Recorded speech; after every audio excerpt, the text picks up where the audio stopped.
Hello, everyone. Welcome back to The Victim's Voice. I'm your host, Lorelai. Today's case comes out of Milwaukee, Wisconsin, and this case will make everyone think twice about going on a first date. This is the story of Sade Robinson. Let's first talk about who Sade Robinson was. Sade Carlene Robinson was born in Vicksburg, Mississippi on May 10th of 2004 to Sheena Scarborough and Carlos Robinson. Carlos would never forget the day his baby girl was born. He was in the middle of his final exams and his phone rang. It was someone telling him that Sheena had gone into labor. He rushed out of his class and drove 100 miles an hour to the hospital, determined to not miss his daughter coming into this world. Sade's birth gave his life purpose. She was his first daughter. At Sade's memorial service, he told the crowd that he had watched her grow from a tiny little baby to a beautiful, intelligent young lady that would make any father proud. Sade's mom and dad were never married and weren't together for very long. They had broken up around the time that Sade was born, and her dad moved to Florida. But the parents did their best to communicate with each other about their daughter and co parent together. Before Sade's second birthday, she moved to Milwaukee, Wisconsin with her mother. As a child, everyone remembered Sade as always being happy and having the biggest smile. She could lift anyone's mood in a matter of seconds. She loved anything pink and was definitely a girly girl. She loved clothes, purses, shoes, and makeup. All of her friends said she was the best friend that anyone could have. She would be there for them in a second and would drop everything if they needed her. Sade thrived both socially and academically at Riverside High School, where she managed to graduate a year early in 2021. Over the years, Sade grew up to be a beautiful, strong, and independent woman. At the age of 19, she had already accomplished so much for herself. She had dreams of joining the Air Force eventually, but at this point in time, she was busy with other things. She had her own apartment, her own car, which she had just bought herself after saving her money to get it, and she worked two jobs. One as a cashier at Pizza Shuttle, and the other at the Wisconsin Club, where she had also helped her little sister Adriana get a job. As if two jobs weren't enough, Sade also was a student at Milwaukee Area Technical College, or MATC, where she was just 1 month away from graduating with an associate degree in criminal justice in April of 2024. She had plans to finish her education at Concordia University. For only being 19, Sade really had her shit together and was definitely moving in the right direction with her life. In April of 2024, Sade was looking forward to a birthday dinner that she and her mom did every year to celebrate their birthdays, which fell within a month of each other. And she also was looking forward to attending a Nicki Minaj concert that she had tickets to. But neither of these things would happen because Sade's life would be cut tragically short because of something as innocent as a first date. Everything involving this case started coming together on the morning of April 2nd, 2024. At 7:30 a.m., the Milwaukee Fire Department got a call from a woman named Patricia Newton. Patricia said that she was in her house when she heard a car alarm go off outside. At first, she didn't think anything of it, but when it didn't stop, she looked outside to see whose car it was. And that's when she saw a car that she didn't recognize on fire in a parking lot of an abandoned building behind her house. She witnessed the airbags explode as the car went up in flames. The fire department showed up to find a dark blue Honda Civic on fire.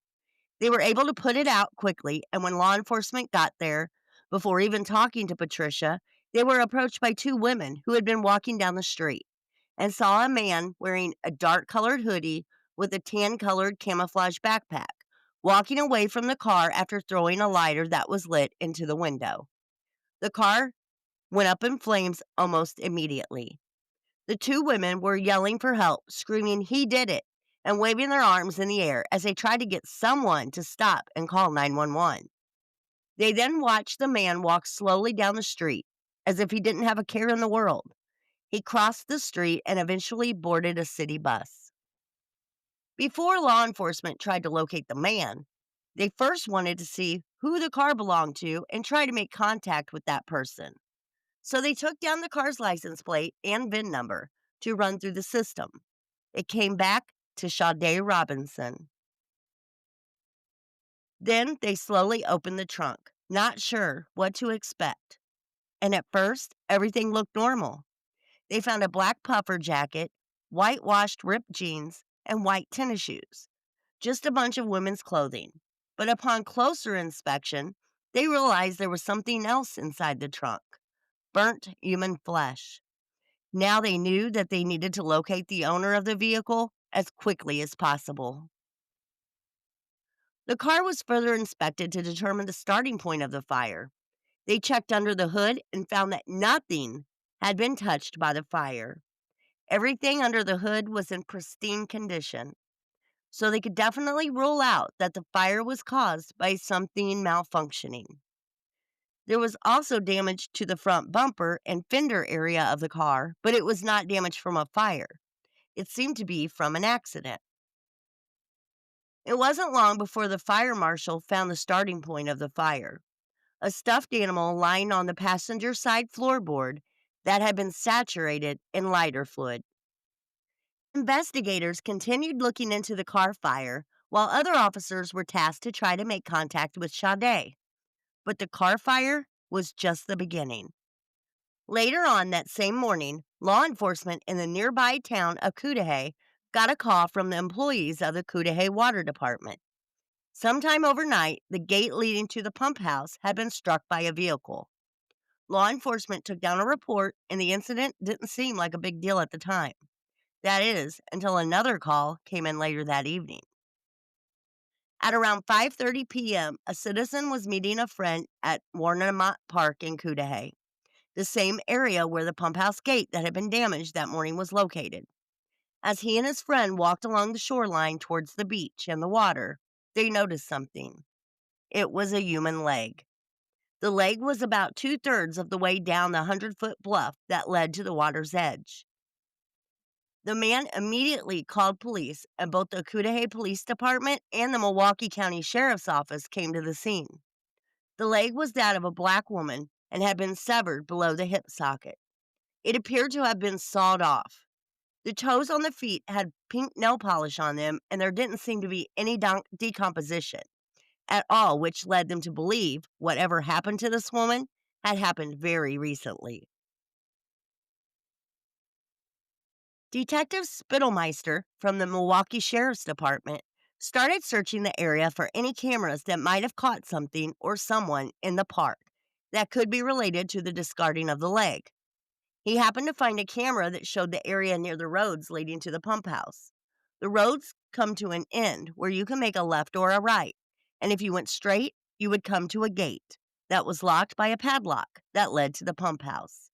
This is the gate that had been damaged the night before.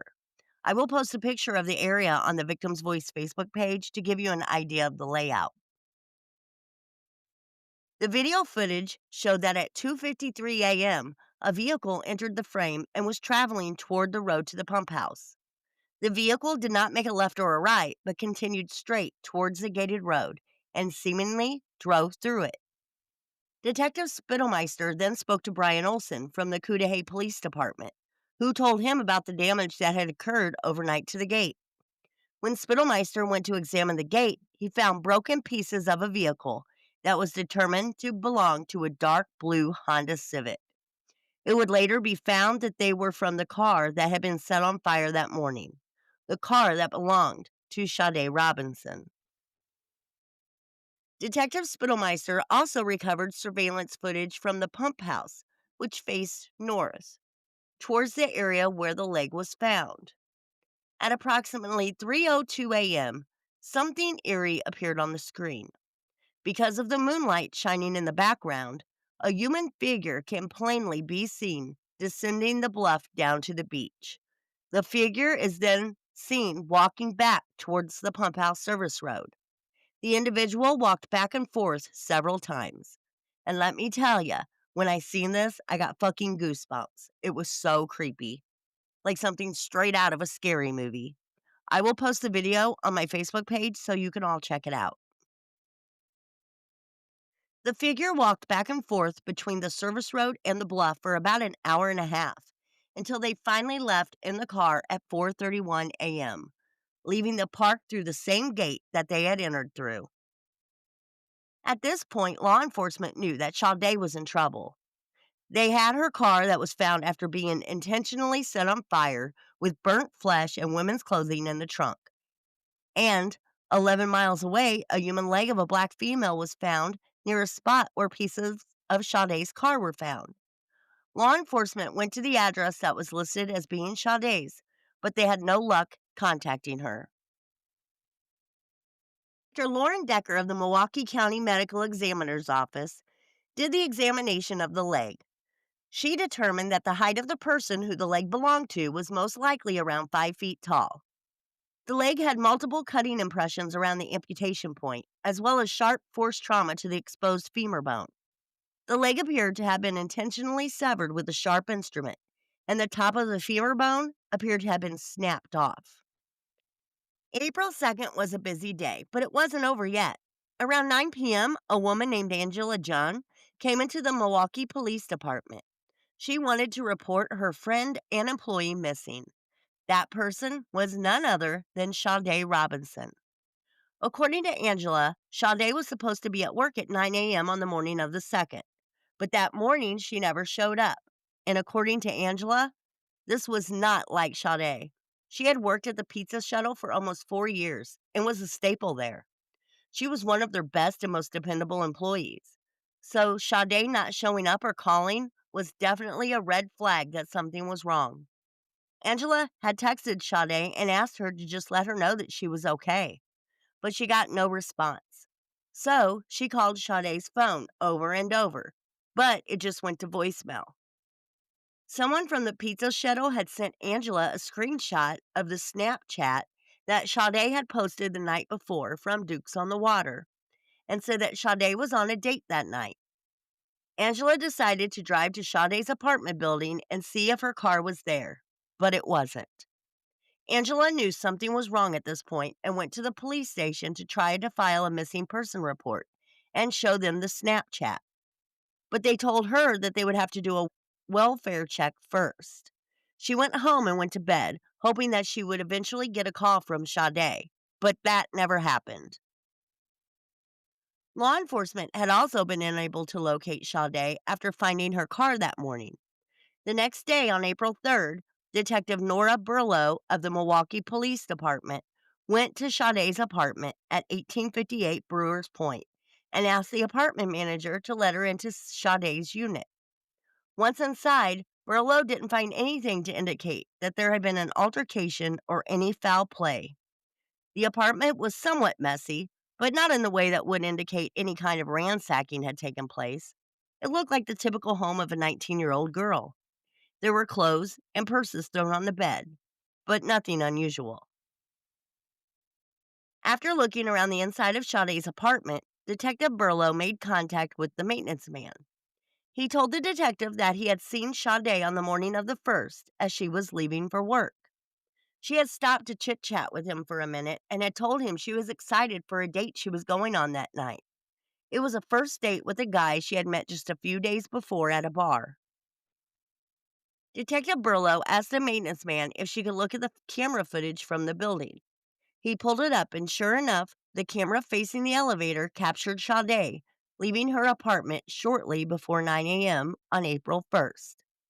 She had been wearing a black puffer jacket, blue ripped whitewash jeans, and white tennis shoes.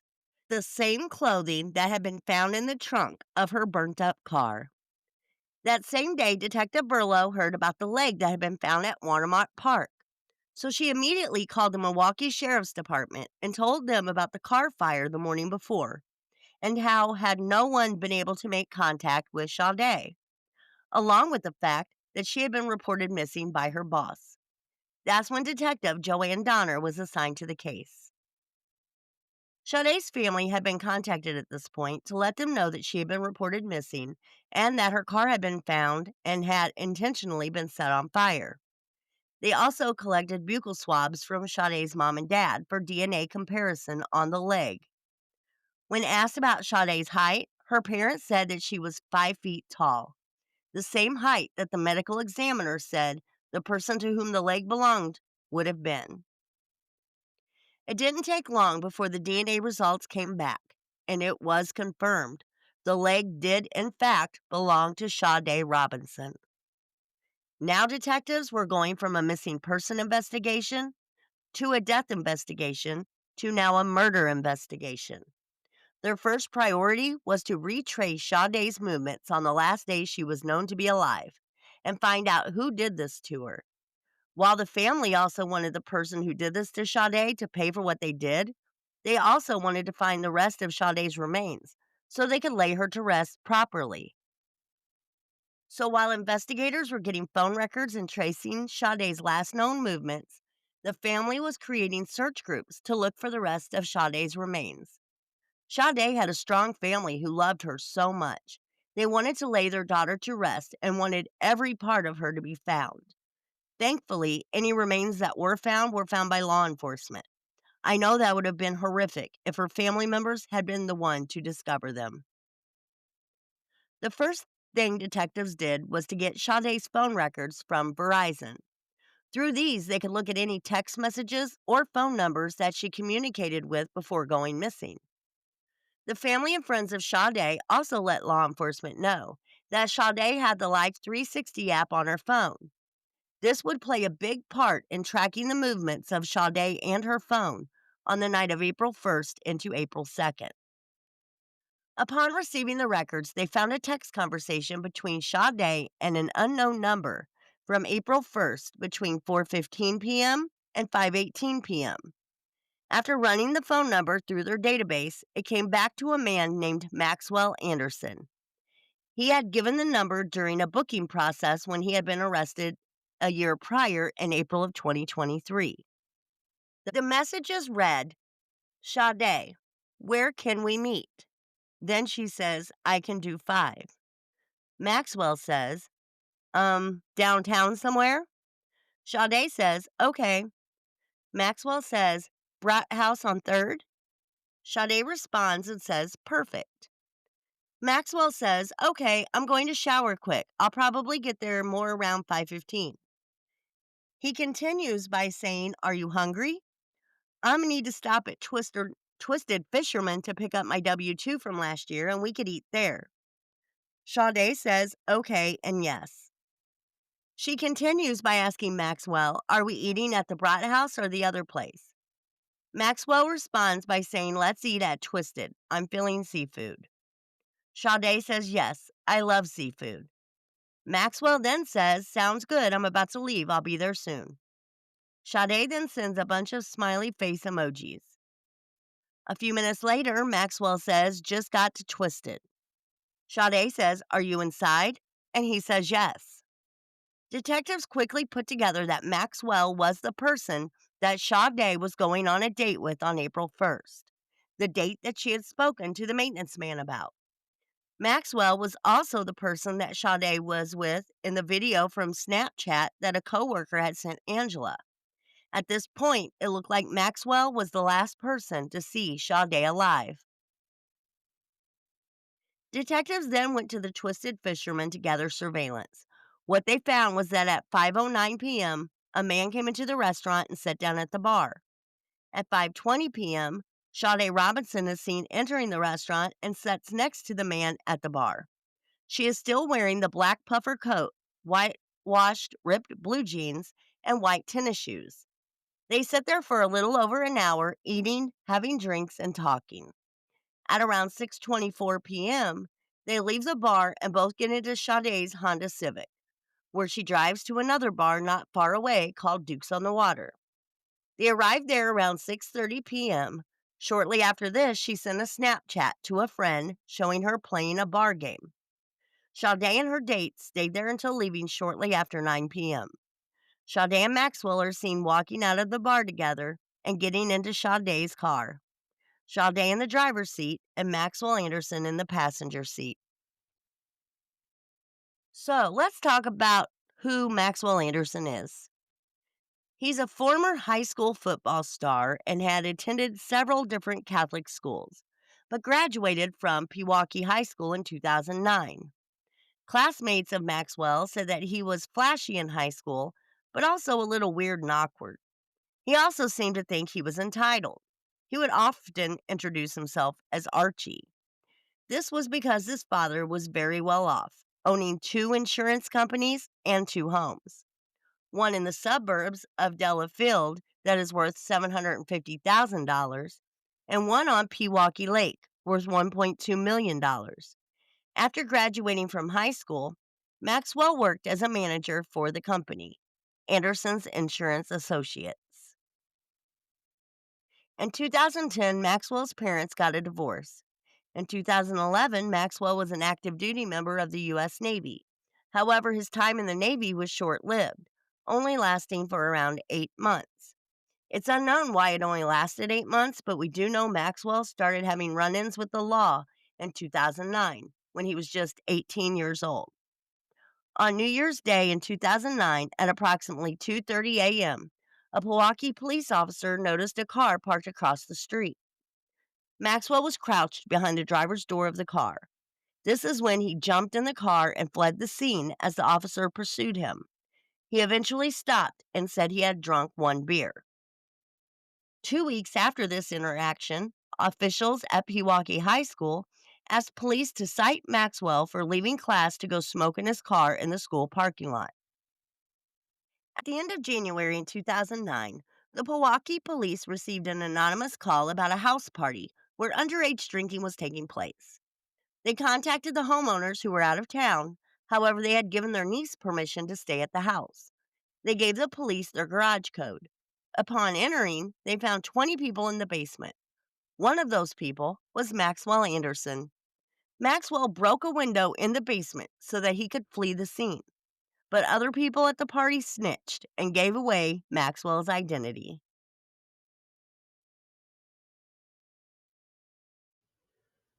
The police then paid a visit to Maxwell's home that same night.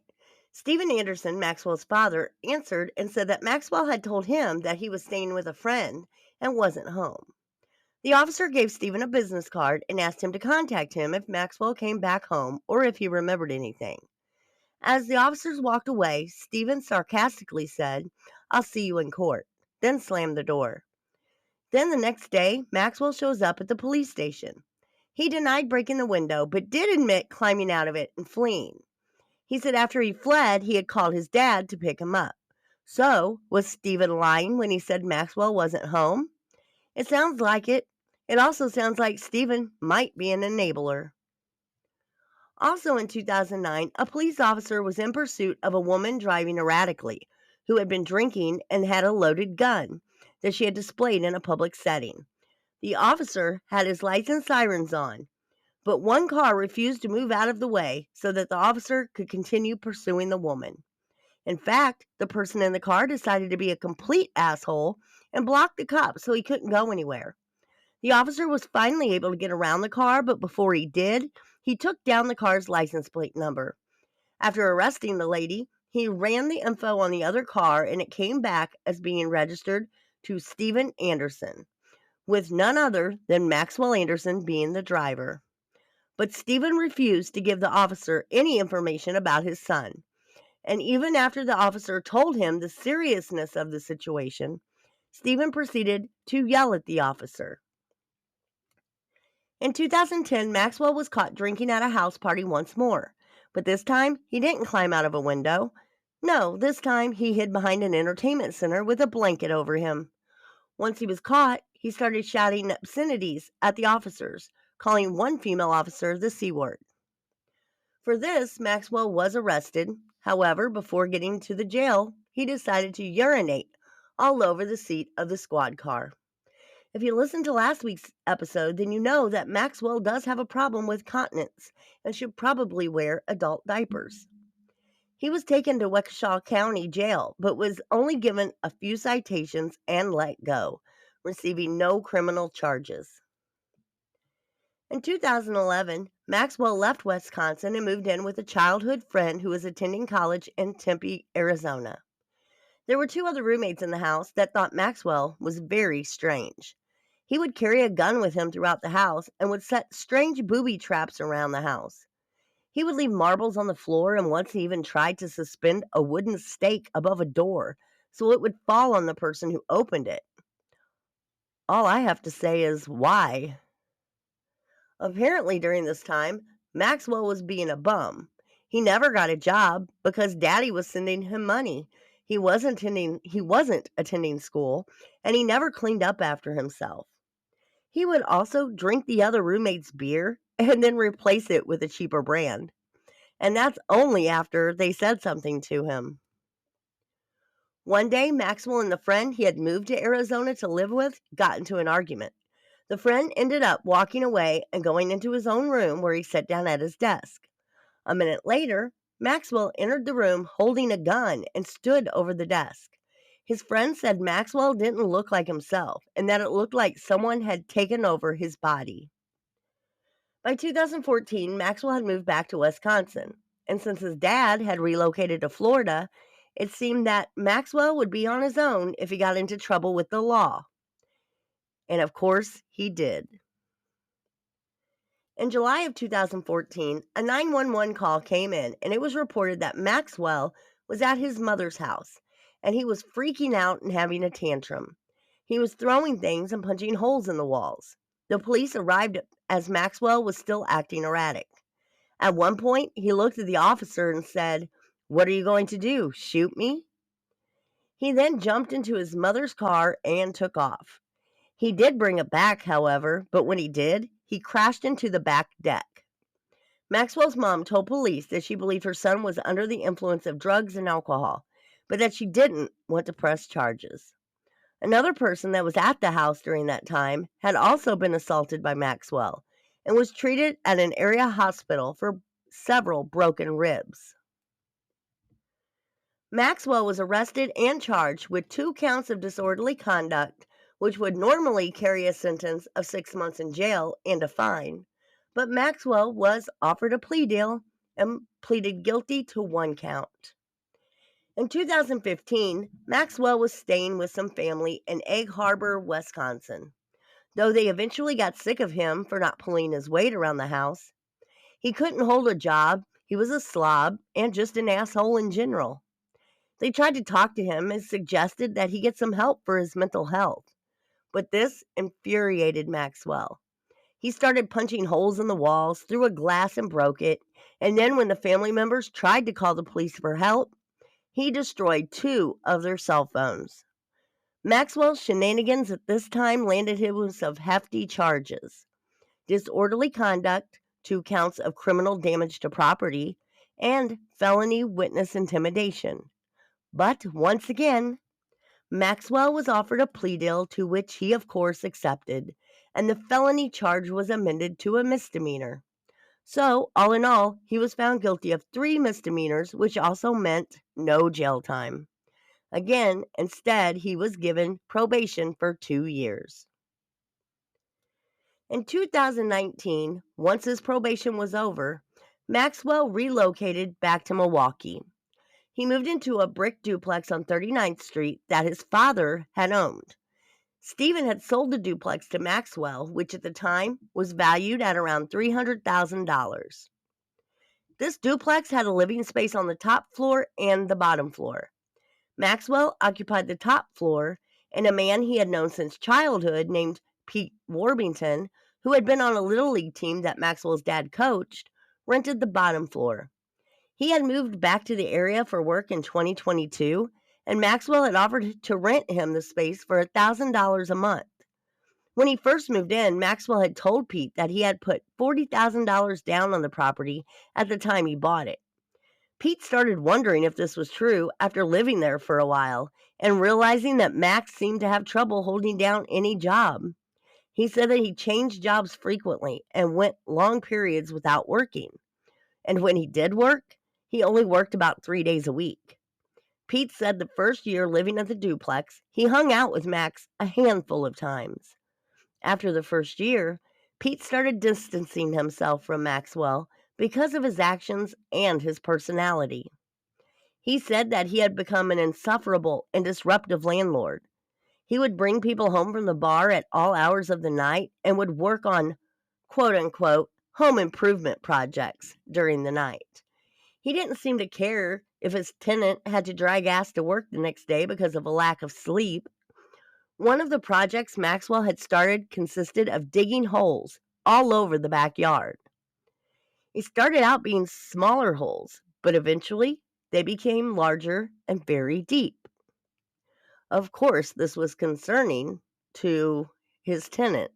So when Pete questioned him about these holes, Maxwell said he was building an outdoor bar. I mean, was it an underground bar? Why would he need to dig holes all over the yard to build a bar? That makes no sense. Maxwell kept to himself when it came to people in his neighborhood, but he was well known in the bar scene since he had been a bartender at several establishments in Milwaukee and the surrounding area. Between 2018 and 2020, Maxwell had been employed at a local club called Rave. He also had worked at Victor's nightclub and at Heartbreakers, which was a local strip club. Maxwell also wasn't done getting in trouble with the law. He had just taken a break. In 2019, Maxwell was charged with beating a 56-year-old man who had tried to intervene when he saw Maxwell arguing and getting violent with a woman on West Wisconsin Avenue. A woman standing nearby took out her phone and started recording the altercation. In the video, Maxwell is seen on top of the man, violently beating the shit out of him and then dragging him to the edge of the property. Maxwell was charged with battery and, once again, disorderly conduct. And if you are going to say he probably got a plea deal for this, you would be right. He got no jail time, only 1 year of probation, which ended after only 4 months. Because it seems that has made him learn his lessons in the past, right? In January of 2022, Maxwell was driving home after working a security job at the strip club Heartbreakers. This is when he got pulled over for going 90 miles an hour in a 30-mile-an-hour zone. Although Maxwell told the officer he hadn't been drinking, his BAL was a .12. So he was given 2 misdemeanors related to drunk driving. He pleaded guilty to one and received 1 year of probation. Are you seeing a pattern here? At a probation hearing in August of 2023, the judge was informed that Maxwell, who was randomly tested as part of his probation, had tested positive for many different things such as alcohol, marijuana, and cocaine. This led the judge to add absolute sobriety to Maxwell's list of conditions while on probation. Because I'm sure he's going to abide by that, right? He's been so good at following the rules so far. As you can see, Maxwell is a repeat violent offender who kept getting offered plea deals because the courts looked at all of his charges over time individually and not collectively. Had they done that, they might have seen how dangerous this man really was and that he was a ticking time bomb waiting to explode. I also think that because he came from a well-to-do family who had influences in the legal system, he never really suffered any consequences for his actions. Had the judicial system realized the monster that this man was earlier, Sade might still be alive today. This now brings us to 2024, when Maxwell and Sade crossed paths. Everyone originally thought that April 1st was the first time Sade and Maxwell had met, but that was found to be false. Yes, April 1st was their actual first date, but when detectives went to Victor's nightclub to have a look at the surveillance cameras, they realized that Maxwell and Sade had actually been there together on March 29th, just 2 days before their official date. March 29th is the day when they first met, hit it off, exchanged contact info, and planned for their date on April 1st. The text messages leading up to their meeting on the 1st were not the only information that was found on Sade's phone. Like I said earlier, Sade had the Life 360 app, and detectives received records from Sade's mom and Sade's best friend, Elena Fisher, who Sade shared her Life 360 information with. With this information and surveillance video, They were able to piece together a pretty detailed timeline of what went on after Maxwell and Sade left Dukes on the Water at 9:06 p.m. on April 1st of 2024. So let's go over the timeline according to Sade's phone. From 9:06 p.m. until 9:28 p.m., Sade's phone traveled from Dukes on the Water to 3161 South 39th Street at 9:28 p.m. This was Maxwell's residence. This was not only confirmed by Sade's phone, but also confirmed by surveillance cameras across the street from his residence. Sade and Maxwell stayed at the residence for the next 3 hours and 19 minutes. According to the surveillance across the street, there was movement in the windows upstairs, which would have been the residence where Maxwell lived. Then, from 11:24 p.m. until 12:45 a.m. on what would now be April 2nd, surveillance captured movement near the side door of the residence and in the backyard. The side door is the entrance to the upstairs living space and is also used to access the basement. According to surveillance, at 12:47 a.m., Sade's car leaves Maxwell's home through an alley behind the house. The next information came from the Life 360 app on Sade's phone. From 12:48 until 1:38 a.m., Sade's phone traveled away from Maxwell's residence north and eastbound to a roadway adjacent to Pleasant Valley Park, near Kern Park on the Milwaukee River, in Milwaukee's River West neighborhood. It stayed in this area until 2:01 a.m. From 2:01 a.m. until 2:53 a.m., the phone traveled to an area of Humboldt Boulevard that is also adjacent to the Milwaukee River, then headed to Warnemount Park. From 3:24 a.m. until 4:35 a.m., the phone was stationary in the area of Warnemount Park, encompassing the area where the leg had been discovered and where the figure is seen on surveillance walking back and forth several times between the bluff and the beach area. Shortly after this, Sade's phone dies, but the car is still picked up over the next 2 hours on surveillance cameras. From 4:50 a.m. until 5:19 a.m., Sade's car is seen circling the area around North 29th Street. At 6:50 a.m., the car is caught on camera near a playground on 34th and Galena Street. More body parts were later located in a wooded section not far from that playground. Then, just 42 minutes later, firefighters were dispatched to the call of the car that had been set on fire behind an abandoned building just a few blocks away from the playground. The car belonging to Sade. And remember, there were these two girls who saw a man in a dark hoodie with a camouflage backpack walking away from the scene like he didn't have a care in the world. He wasn't running, he wasn't even walking fast. Definitely not the reaction you would expect to see from someone who had just set a car into flames, or at least someone who was worried about getting caught. Detectives were able to determine from video surveillance on a city bus in that area that at 8:12 a.m., the man in the dark hoodie with the camouflage backpack entered the bus at 38th and Lisbon.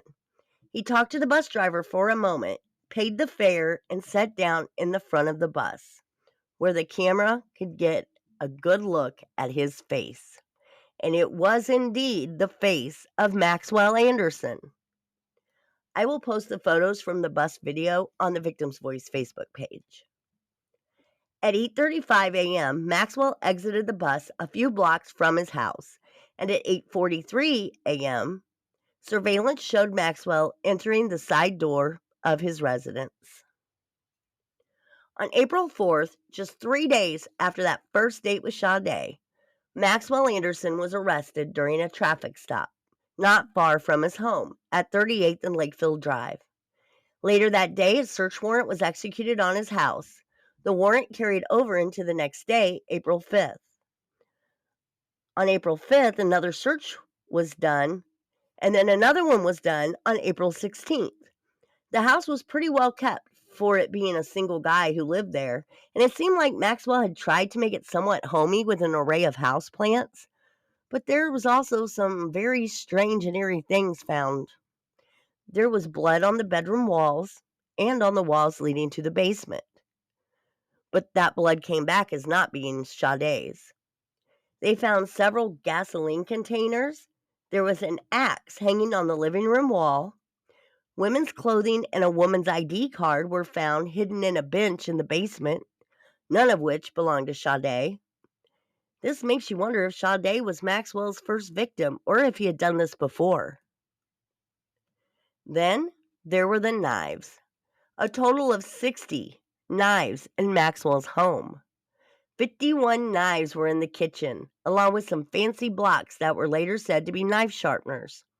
There was a weird-looking knife on the shelf in the living room that looked like the sheath was made from some kind of bird's beak and feathers. They also found 2 knives in Maxwell's bedroom, one on a shelf and the other on a dresser.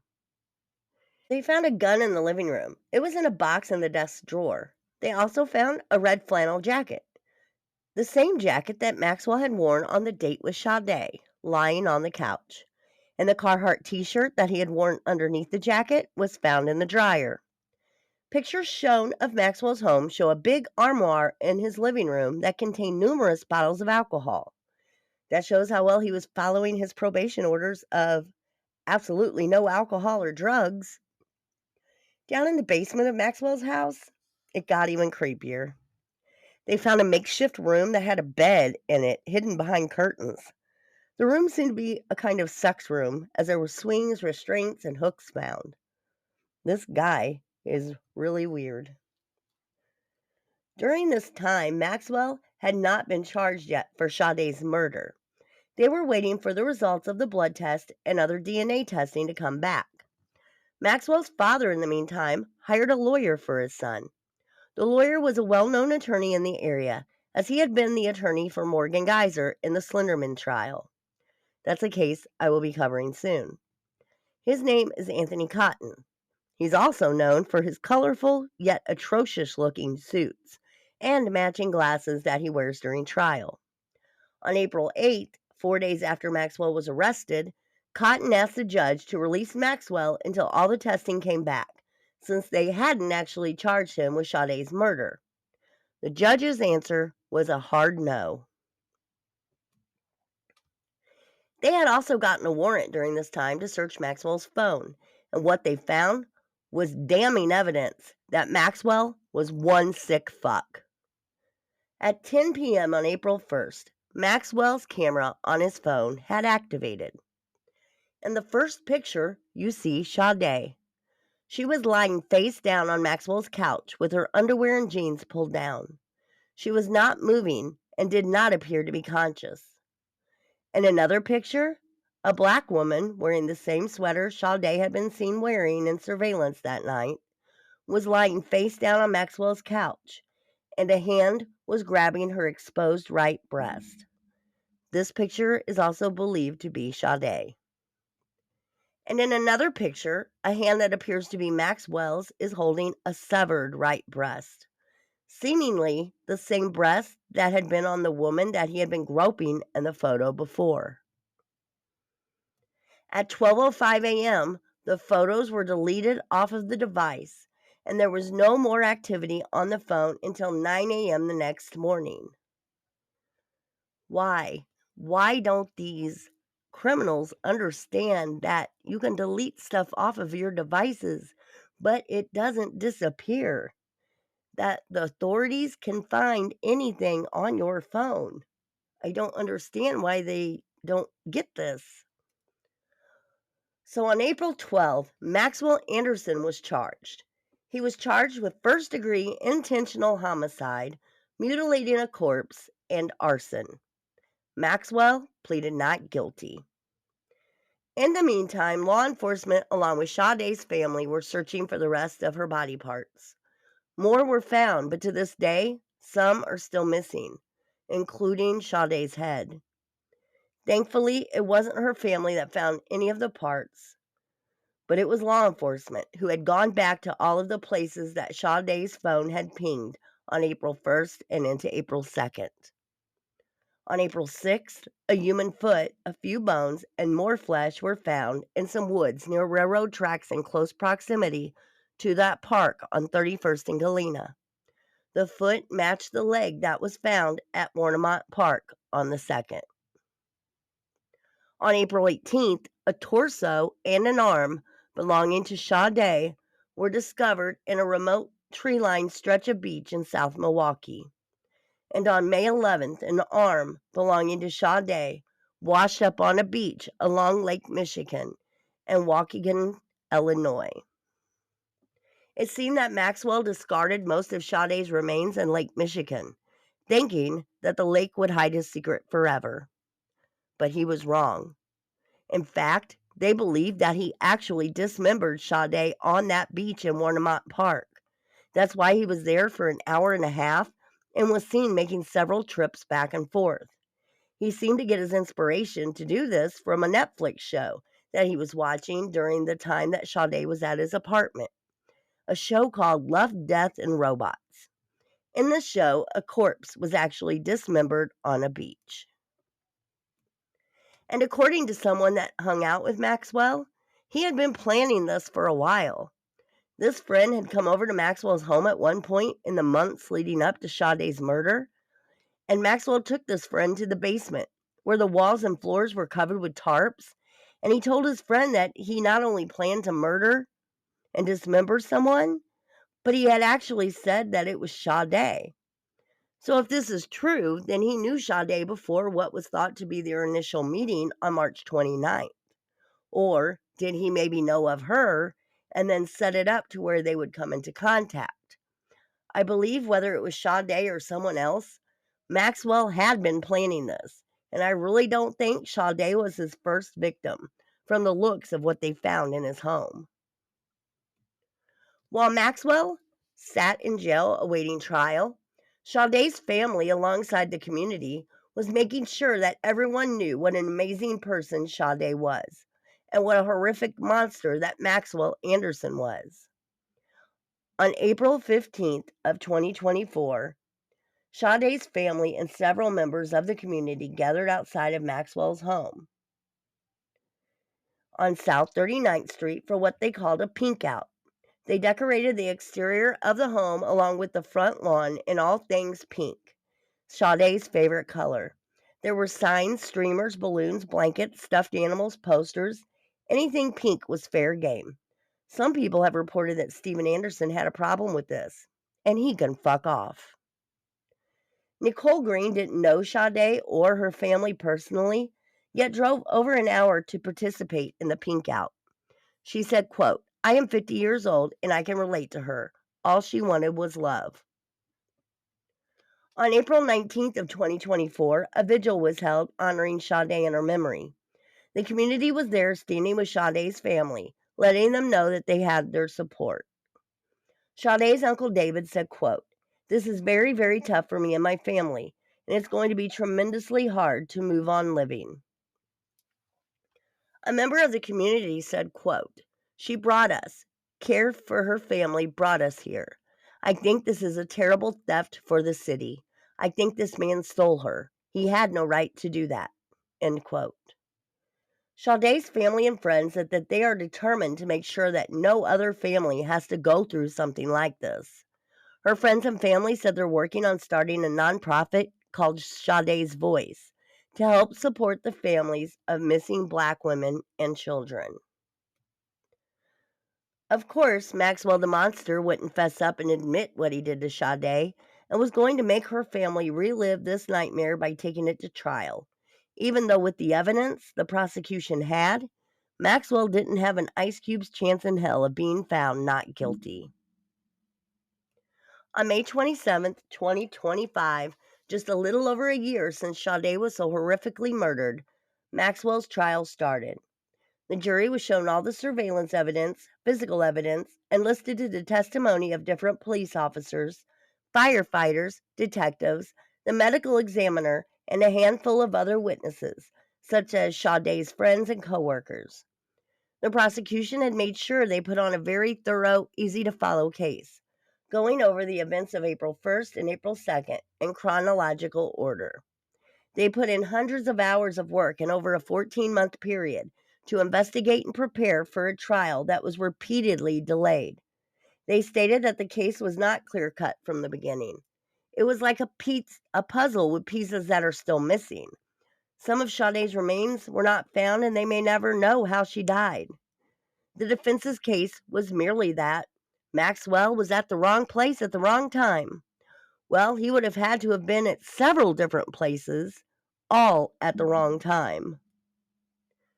The trial lasted 9 days in total, with the first day being jury selection, 7 days of testimony, then the last day was closing statements. Then the jury went back and deliberated for a whopping 45 minutes before coming back with a verdict: guilty on all charges. Maxwell was scheduled to be sentenced on August 15th of 2025, but as we know from last week's episode, it was moved up to August 1st, and he was sentenced to life without parole.